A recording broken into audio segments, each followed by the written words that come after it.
Hello friends, मेरे channel में आपका स्वागत है।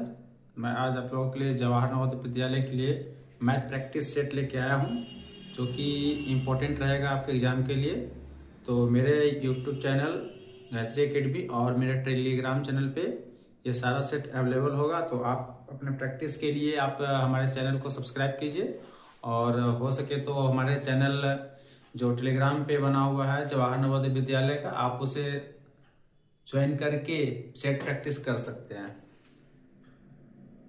तो आज का जो सेट है जवाहर नवोदय विद्यालय 2026 टारगेट बैच के लिए, उसमें पहला सेट है। पहला क्वेश्चन है, एक किताब का अंकित मूल्य 300 रुपया है, उस किताब को 35% छूट पर बेच दिया जाए तो विक्रय मूल्य किताब का क्या होगा। तो चलिए इसको सॉल्व करते हैं।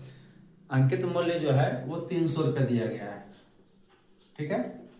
300 रुपये अंकित मूल्य दिया गया है, उसमें से 35% छूट दिया गया है, तो हम इसका 35% निकाल लेते हैं। ये 3 बार में कट गया, तो 35 दिए 105 रुपया आ गया इसका छूट। अब 300 रुपया कीमत था, 105 रुपया छूट दिया है, तो किताब का जो नया कीमत होगा वो 300 रुपया में से 105 रुपया माइनस कर देते हैं, तो आपका आ जाता है 195। ये आपका किताब का नया विक्रय मूल्य हो गया। ये पहला प्रश्न था। अब चलते हैं लेके दूसरा प्रश्न।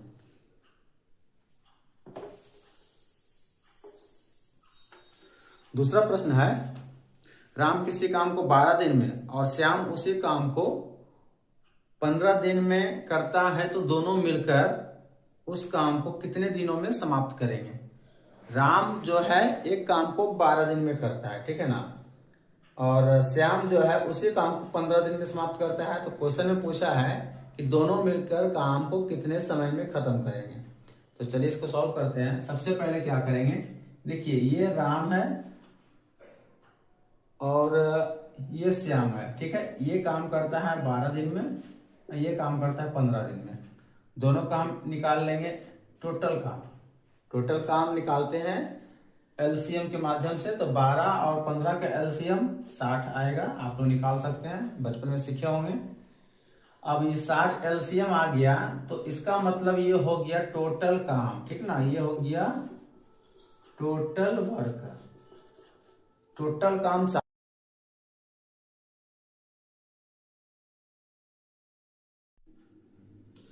तो टोटल काम, तो अब आर जो है यानी कि राम जो है 12 दिन में करता है, तो एक दिन में कितना काम होगा इसका, 12 पचे 60, ठीक है। श्याम जो है 15 दिन में काम करता है, टोटल काम 60 है, तो इसका काम जो होगा एक दिन का 4 का।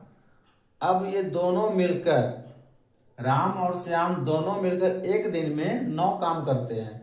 इनके पास टोटल काम है 60, तो एक दिन में 9 काम करते हैं, तो 60 काम को करने के लिए कितना दिन लगेगा।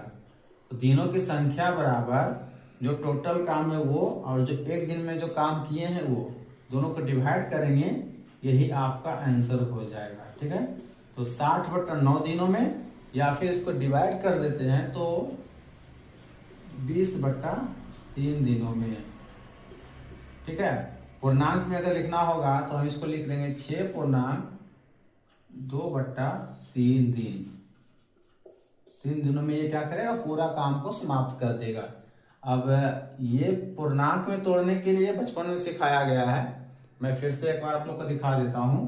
मैं 20 को डिवाइड करता हूं 3 से, 6 टाइम में लग गया 18 है, ठीक है।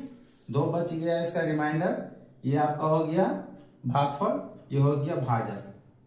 तो क्या करते हैं कि भागफल जो है, भागफल 6 हो गया, ये यहां लिख दिए, और जो इसका शेषफल हो गया वो आ गया इसके अंश में, और जिससे हम डिवाइड किए यानी जिससे हम भागा दिए वो आ गया हर में। तो इस तरह से हम क्या करते हैं, एक भिन्न को हम पूर्णांक में लिख सकते हैं। अगला प्रश्न है,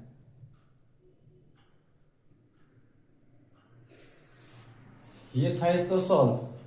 नहीं समझ में आने पे कमेंट करिएगा हमें, मैं फिर से अगले वीडियो में समझाऊंगा। और हमारे टेलीग्राम चैनल को ज्वाइन कीजिए, उसमें इसका पीडीएफ भी है। पर डे 15 क्वेश्चन का पीडीएफ तैयार करते हैं, तो आप उसको ज्वाइन कीजिए, और जितना प्रैक्टिस कर सकते हैं वो आपके लिए बेनिफिट होगा। तो अगला क्वेश्चन है, 4 आदमी किसी गड्ढे को 6 दिन में खोदते हैं, यदि 4 आदमी और आ जाए तो उस गड्ढे को खोदने में कितना दिन लगेगा।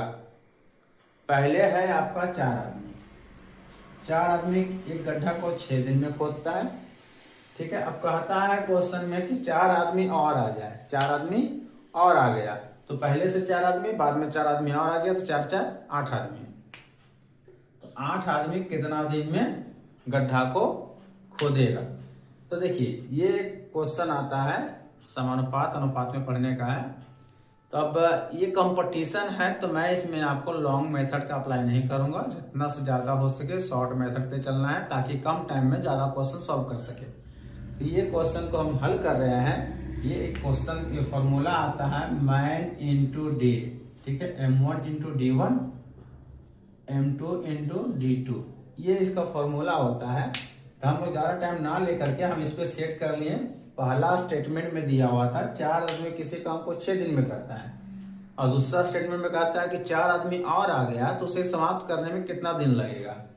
तो आपको पता होगा कि कम आदमी में ज्यादा समय लगता है, ज्यादा आदमी में कम समय लगता है। तो चलिए देखते हैं। 8 आदमी 6 मतलब x दिन में काम करेगा। इसको हल करते हैं तो 4 दूना 8, 2 से कट गया 3, x बराबर आ गया 3, यानी कि जो काम अब 3 दिन में समाप्त हो जाएगा। जो काम पहले खत्म होता था 6 दिन में, अब वो काम हो जाएगा समाप्त 3 दिन में। ये क्वेश्चन नंबर तीसरा था प्रैक्टिस सेट 1 का, ठीक है। अब प्रैक्टिस सेट 1 का चौथा नंबर क्वेश्चन है, एक आयताकार मैदान है, इसके चारों ओर बाड़ लगाना है। देखिए ये एक मैदान है जो कि एक आयताकार मैदान है, ठीक है। इसके चारों ओर बाड़ लगाना है। बाड़ लगाने का मतलब होता है एक तरह से घेराबंदी। कभी कभी क्या देखते होंगे खेतों में अनाज उपजाए जाते हैं तो कुछ जानवर आके उसे खा जाते हैं, तो हम उसे चारों तरफ से क्या करते हैं, घेराबंदी करते हैं। ये बाड़ लगाने का काम है।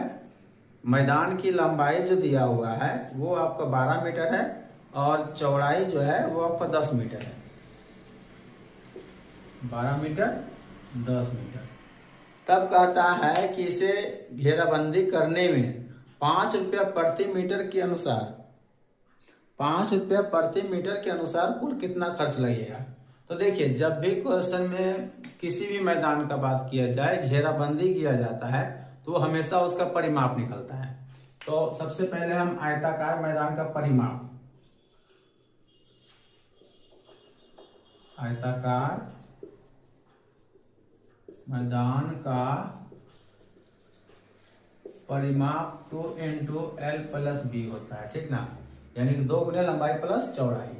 तो 2 का 2, लंबाई 12, चौड़ाई 10, तो 2 इंटू 12 10 22, 22 दूना 44 मीटर। 5 रुपया प्रति मीटर बोला है, तो कुल खर्च निकालेंगे, यानी कि 5 रुपया प्रति मीटर का मतलब हुआ कि 1 मीटर का 5 रुपया। अब मेरे पास 44 मीटर है, 44 मीटर का कुल खर्च जो होगा वो हो जाएगा आपका 44 गुना 5, ये आ जाता है 220 रुपया। इसको घेराबंदी करने में कुल खर्च होगा। तो ये आप क्वेश्चन सॉल्व करके अगर कहीं भी प्रॉब्लम हो तो आप हमारे YouTube चैनल या फिर हमारे टेलीग्राम चैनल को ज्वाइन करके हमें वहां आप बता सकते हैं। मैं और बेहतर तरीके से इसे हल करूंगा। तो क्वेश्चन अगला चलते हैं लेकर के। क्वेश्चन नंबर हो जाएगा ये 5, क्वेश्चन नंबर 5 है ये, ठीक है। तो क्वेश्चन नंबर 5 में क्या है, 10,000 रुपये का चक्रवृद्धि ब्याज 20% की दर से 2 वर्ष का ब्याज निकाले। कोई धन है 10,000, ठीक है, उसमें 2 वर्ष में 20% की वार्षिक दर से चक्रवृद्धि ब्याज निकालना है। तो चलिए इसको हम सॉल्व करते हैं। देखिए प्रिंसिपल जो है यानी मूलधन, मूलधन का अमाउंट है 10,000 रुपया, ठीक है। समय यानी कि टी का मान 2 वर्ष है और आर का वैल्यू जो है 20% है। आर का मतलब होता है रेट, दर, ठीक है। तो ब्याज पूछा है तो ब्याज का फॉर्मूला जो होता है CI बराबर होता है अमाउंट माइनस प्रिंसिपल। मेरे पास अमाउंट का मान तो पता नहीं है, प्रिंसिपल का मान पता है। तो हम क्या करेंगे, सबसे पहले हम अमाउंट का फॉर्मूला लगाते हैं। अमाउंट का फॉर्मूला होता है P इंटू 1 प्लस R बट्टा 100 पे पावर N। ठीक है, P का हो गया प्रिंसिपल यानी मूलधन, जो कर्ज लिया जाता है या कर्ज दिया जाता है वो होता है मूलधन। N का मतलब हो गया समय, कितने समय के लिए दिया गया है। R का मतलब हो गया दर, I का मतलब हो गया अमाउंट। तो चलिए P का वैल्यू हम रखते हैं 10,000, 1 प्लस R का वैल्यू 20 बट्टा में 100 है, और ये हो गया आपका 2 टाइम, 2 समय 2 साल के लिए। इसको हम हल करते हैं तो 20 25 100। इसको अब देखिए 10,000, 5 एकम 5, ये एक बार में कटा था, ये 5 बार में कटा था, तो 5 एकम 5 1, 6 बटा 5, समय 2 बार से इसको स्क्वायर कर लेंगे। अब 5 से कट गया ये आपका 2000 बार में पूरा, फिर 5 से कट गया आपका 5 चौके 20, 400 बार में। ठीक है, तब मल्टीप्लाई करते हैं तो 6 छठ 36, 400 गुने 36, तो इसका जो मल्टीप्लाई आएगा 36 चौके होता है 144, फिर 2 शून्य, यानी कि टोटल अमाउंट जो हो गया वो 14,400। 14,400 पूछा था क्या हमसे, सिर्फ ब्याज पूछा है, हमें अमाउंट नहीं बताना, हमें सिर्फ ब्याज बताना है। तो ब्याज का फॉर्मूला देखिए यहाँ पर लिखे थे हम, C बराबर A माइनस P। तो हम क्या करते हैं, इस फॉर्मूला पे हम जो मान लाए हैं हम उसको रख देते हैं। तो चलिए देखिए 14,400 ये हो गया A का मान, P का मान पहले से ही पता है 10,000। इसको हम अगर घटा देते हैं तो घटाने के बाद जो वैल्यू आता है वो 4,400 रुपया, ये आपका हो गया ब्याज। क्वेश्चन यहाँ सॉल्व हो गया है। अगला क्वेश्चन है 6 नंबर। कहीं भी डाउट हो तो बेझिझक आप हमें टेलीग्राम चैनल के माध्यम से बता सकते हैं, या फिर हमारे यूट्यूब चैनल पे आप कमेंट कीजिए, मैं फ्री टाइम में।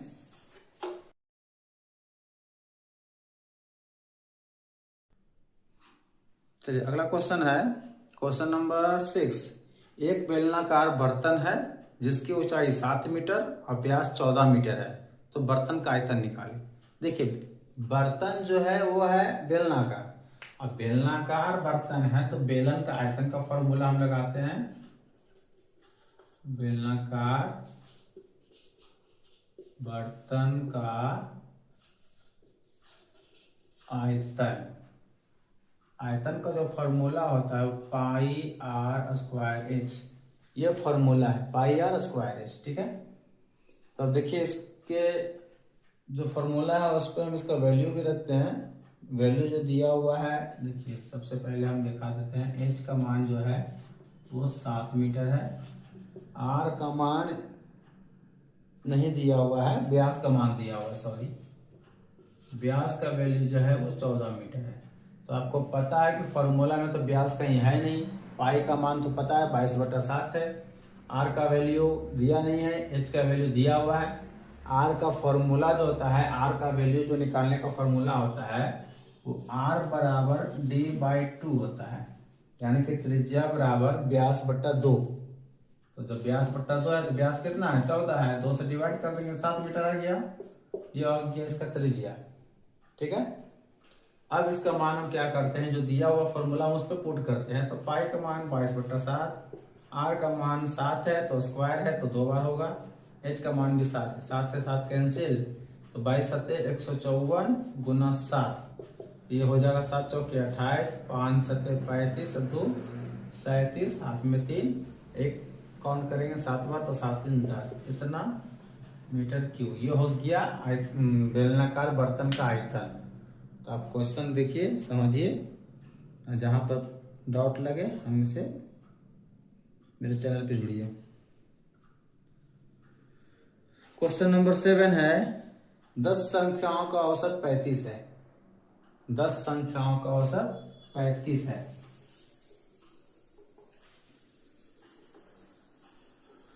दस संख्याओं का औसत 35 है। यदि प्रथम 5 संख्याओं का औसत 25 है और अंतिम 4 संख्याओं का औसत 35 है तो छठी संख्या का मान ज्ञात करें। देखिए 10 टोटल संख्या है 10, बट इसमें जो आपका आंकड़ा दिया गया है 9 ही संख्या का दिया गया है, एक संख्या का मान नहीं दिया गया है जिसका मान हमें निकालना है। तो 10 संख्या का औसत, तो 10 संख्या का औसत 35 है, तो 10 संख्या का मान हो जाएगा 350। औसत का मतलब होता है एक का मान, ठीक है। यहाँ संख्या 10 है, औसत दिया है 35, जब एक का मान 35 है तो 10 संख्या का मान कितना हो जाएगा, मल्टीप्लाई कर देंगे 35 गुना 10 तो 350। ये टोटल संख्या का औसत आ गया, मतलब टोटल संख्या का योग आ गया। इसमें से बताया गया है कि पहले 5 संख्याओं का औसत 25 है। फिर देखिए क्या बोला है, औसत 25 है, मतलब एक का मान 25 है, टोटल संख्या कितना है 5, तो 5 का हो जाएगा 125। मल्टीप्लाई करते हैं, एक का मान 25 है तो 5 का मान 125। और अंतिम 4 संख्याओं का औसत 35 है, ठीक ना। अंतिम 4 संख्याओं का औसत 35 है, तो मतलब एक संख्या का मान 35 है तो 4 संख्या का मान हो जाएगा 140। देखिए 140 हो गया। अब क्या करेंगे कि ये 5 संख्या और ये 4 संख्या दोनों को ऐड कर देंगे, जो वैल्यू आया है ये जोड़ करके आ जाएगा कितना, आपका आ जाएगा टोटल 265 आएगा, 265, ठीक ना। तो टोटल संख्या 10 था जिसका टोटल योग 350 आया। अब 9 संख्याओं का योग 265 मिल गया है, तो 10वां संख्या का मान हम आसानी से प्राप्त कर सकते हैं। तो 10वां संख्या का मान जो होगा वो हम घटा देंगे 350 में 265, तो आ जाएगा आपका 85 आंसर। यानी कि जो छठी संख्या का मान होगा वो आएगा 85। कोई डाउट रहे तो मेरे चैनल पे आकर अपना प्रॉब्लम बताइए, और बेहतर तरीके से मैं कोशिश करूंगा कि अगले वीडियो में समझा पाऊं। क्वेश्चन नंबर 8, एक वर्ग का परिमाप निकालें यदि उस वर्ग का क्षेत्रफल 81 वर्ग मीटर है। एक वर्ग का परिमाप निकालें यदि उस वर्ग का क्षेत्रफल 81 वर्ग मीटर है। देखिए ये आपका वर्ग हो गया, ठीक है। इसका क्षेत्रफल 81 मीटर दिया गया है, 81 वर्ग मीटर दिया गया है। तब पूछता है परिमाप क्या होगा। परिमाप का मतलब होता है चारों किनारे का योग, चारों भुजाओं का योग, ठीक ना। तो सबसे पहले हम क्या करेंगे, इसका भुजा का मान निकालेंगे। हमें पता है वर्ग का भुजा बराबर अंडर रूट क्षेत्रफल। क्षेत्रफल का मान 81 दिया है, अंडर रूट 81 का मान 9 मीटर, यानी कि भुजा का वैल्यू आ गया है 9 मीटर। तो चलिए हम इसका परिमाप निकाल लेते हैं, जो कि हमें आसानी से मिल जाएगा। वर्ग का परिमाप बराबर होता है 4 गुने भुजा, तो 4 गुने 9, भुजा का मान 9, 9 चौक 36 मीटर आंसर। ये हो गया आपका वर्ग का परिमाप का वैल्यू। यहाँ पे लाइट आ रही है, इस कारण से मैं इस साइड में बता रहा हूं ताकि आप लोगों को पूरी तरह से दिख सके और समझ में भी आ सके। चलिए क्वेश्चन नंबर ये था आपका 8।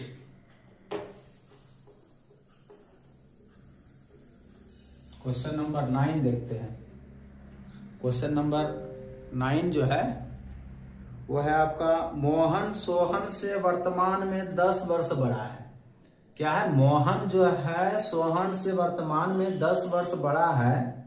यदि दोनों का वर्तमान उम्र का योगफल 60 है तो 5 वर्ष पश्चात मोहन का उम्र क्या होगा। देखिए तुलना कर रहा है मोहन का सोहन से, तो सबसे पहले हम क्या कर लेते हैं, जिससे तुलना करें हम उसको x मानते हैं। सोहन का वर्तमान उम्र बराबर x वर्ष, तो मोहन का कितना हो जाएगा, मोहन का वर्तमान उम्र हो जाएगा x + 10 वर्ष, क्योंकि 10 वर्ष बड़ा है इसलिए। अब आगे क्या कहता है, यदि दोनों का वर्तमान उम्र का योगफल 60 वर्ष है, यानी कि दोनों को जोड़ देंगे, वर्तमान उम्र का मतलब है कि अभी का उम्र, और योगफल का मतलब होता है जोड़ देना। तो दोनों का जो माने हैं हम इसको जोड़ लेते हैं प्रश्न से, ठीक ना। प्रश्न में बताया है कि दोनों का वर्तमान उम्र का योगफल जो है वो है 60। कितना है? 60। तो दोनों का वर्तमान x प्लस 10 बराबर 60। ये दोनों एक पद है तो जोड़ दिए। ये इसके पद का है तो ये 60 इधर से आके प्लस में, इधर आके माइनस में, तो हो जाएगा 60 में 10 गया तो 50। ये 2x ये कट गया, x बराबर 25। x बराबर 25 से यानी कि सोहन का उम्र जो है x माने थे तो हम उसका मान 25 रखेंगे, और मोहन का जो था x प्लस 10 तो 25 प्लस 10 35। पूछा था किसका? तो 5 वर्ष पश्चात मोहन का उम्र पूछा है। 5 वर्ष पश्चात, अभी जब उसका 35 है तो 5 वर्ष के बाद कितना हो जाएगा उसका? 40। तो मोहन का 5 वर्ष बाद का उम्र अभी का है x प्लस 10, तो x का मान 25 आया, हम मान रख दिए तो कितना हो गया? 25 10 35। 5 वर्ष बाद पूछा है तो 35 और 5 40 वर्ष हो गया। ये इसका राइट आंसर हो गया। कुछ त्रुटि मिले तो इसके लिए क्षमा प्रार्थी हूं, क्योंकि कभी कभार गलती हो जाता है। भगवान से जब गलती हो सकती है तो हम लोग तो इंसान हैं, हम लोग से क्यों नहीं हो सकता है? इसलिए कोशिश करें कि ना गलती हो।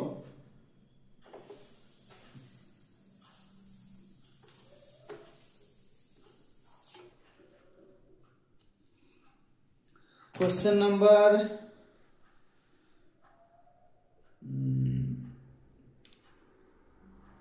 कुछ प्रॉब्लम के कारण मैं आगे सॉल्व नहीं कर पाऊंगा, तो फिलहाल आज के लिए प्रैक्टिस सेट 1 से मात्र 9 क्वेश्चन ही सॉल्व कर पाया हूं। तो इसका नेक्स्ट सॉल्यूशन मैं अगले वीडियो में दूंगा, और अगले वीडियो में मैं अगला सेट का भी सॉल्यूशन लेके आऊंगा। तो चलिए आज मैं क्लास यहीं समाप्त करता हूं, मिलते हैं अगले वीडियो में। जब तक के लिए आप लोग मेहनत कीजिए और जितना हो सके क्वेश्चन को प्रैक्टिस करिए, सॉल्व कीजिए, और हमारे टेलीग्राम चैनल से जुड़े। उसमें मैं प्रत्येक दिन 15 क्वेश्चन का PDF डाल देता हूं, ताकि आप लोग उससे प्रैक्टिस कर सके और ज़्यादा से ज़्यादा मात्रा में आप मैथ को समझ सके। तो मिलते हैं अगले वीडियो में। जब तक के लिए इतने ही हमारे गायत्री एकेडमी। गुड नाइट, शुभ रात्रि। मिलते हैं अगले वीडियो में।